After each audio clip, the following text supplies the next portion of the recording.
Friends, आज हम जानेंगे लॉर्ड डलहौजी के बारे में। लॉर्ड डलहौजी का जो कार्यकाल था 1848 से 1856 तक था।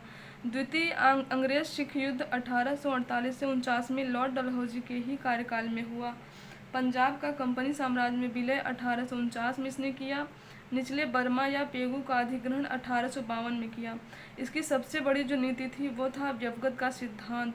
इसके तहत इसने सबसे पहले सतारा का 1848 में, जैतपुर और संभलपुर का 1849 में, बघात का 1850 में, उदयपुर का 1852, झांसी का 1853, नागपुर का 1854 तथा करौली का 1855, अवध का 1856 का कंपनी के साम्राज्य में इसने विलय कर लिया। इसने क्या कहते हैं, अवध का विलय 13 फरवरी 1856 में वहाँ के जो नवाब थे वाजिद अली पर कुशासन का आरोप लगाया और कहा कि मतलब प्रशासन अच्छे से नहीं चल रहा। इस कुशासन का आरोप लगा के उनको हटा दिया और 1856 में अवध का विलय कर लिया कंपनी में। इस समय अवध का ब्रिटिश रेजिडेंट जेम्स आउट्रम था। ये क्वेश्चन कई बार पूछा भी गया है कि जब अवध का विलय किया गया 1856 में, उस समय ब्रिटिश रेजिडेंट कौन था, तो जेम्स आउट्रम था।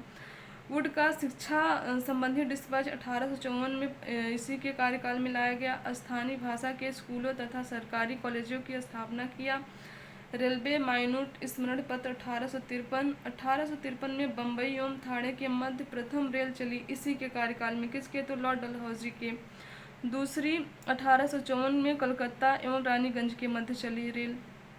टेलीग्राफ एवं डाक सुधार 40,000 मील लंबी टेलीग्राफ लाइन द्वारा कलकत्ता, बम्बई, मद्रास, पेशावर को आपस में जोड़ा गया।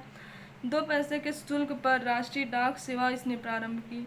1854 में गंगा नहर को खोल दिया गया। इसी डलहौजी के काल में ही प्रत्येक प्रांत में लोक निर्माण विभाग की स्थापना की गई।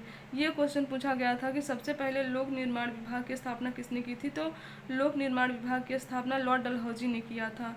1856 में विधवा पुनर्विवाह अधिनियम पारित हुआ। 1853 में पेशवा के पेंशन की समाप्ति की गई। बघात रियासत का विलय लॉर्ड डलहौजी ने 1850 में किया। लॉर्ड डलहौजी के काल में सिक्किम का भारत में विलय हुआ। ये क्वेश्चन यूपी पीसीएस 2020 में पूछा गया था। Thank you.